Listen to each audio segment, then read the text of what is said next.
Chapter 10. Killer Men Come. We both continued to paint together inside the cave. Kensuke liked my paintings, so I gave him some to keep. Kensuke lent me his binoculars, and I continued to look out for passing ships, but I became frustrated when nothing came. Kensuke told me to be patient.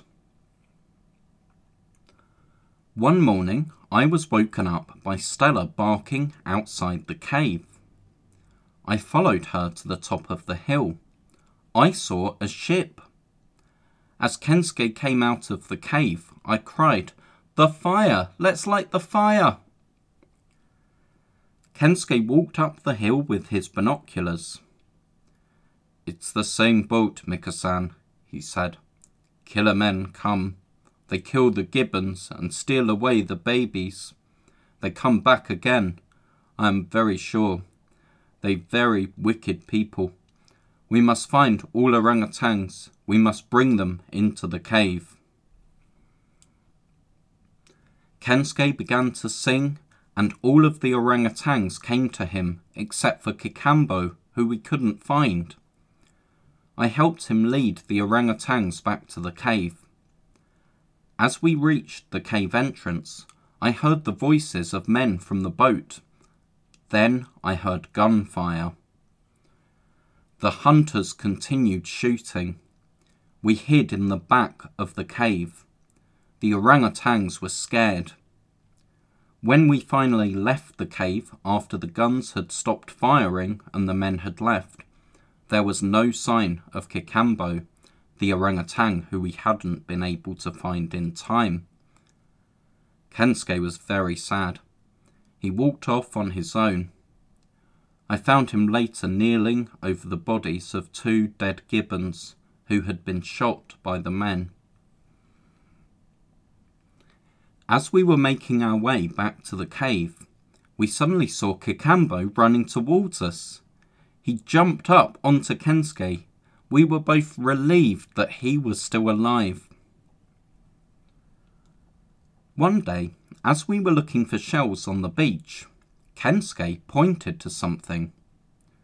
I grabbed the binoculars from the cave house and saw 2 white sails. I ran up to the top of the hill with Kensuke and lit the fire. At first, the sailing boat didn't turn. I threw more wood onto the fire and more smoke began to rise. The boat began to turn. I jumped with joy. It was sailing towards us and getting closer. As the boat got nearer, I noticed that it looked very similar to the Peggy Sue. Then I saw one of the people on board was wearing a blue cap, like my mother always wore. It was my family. They had come back for me. Kensuke had gone back to the cave. When I found him, he explained, "I am too old for that new world you tell me about. I have family here, orangutan family. I stay on my island. This is my place. This is Kensuke's kingdom." Kensuke was going to stay on the island. "You go now," he went on. "But before you go, you promise 3 things. First, you paint every day of your life.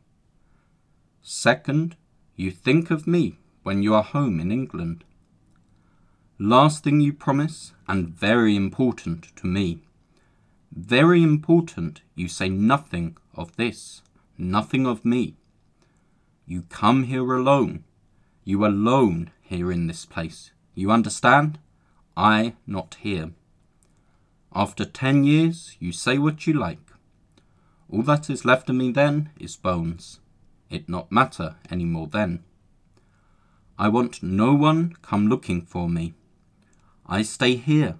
I live in peace. You understand? You keep secret for me, Mika?" "I promise," I said. He smiled and gave me my football. With tears in my eyes, I ran down the track. I watched the Peggy Sue come sailing in. After searching for almost a year, my mother and father had finally found me. Postscript. 4 years after this book was published, I received a letter from Micaiah, Kensuke's son.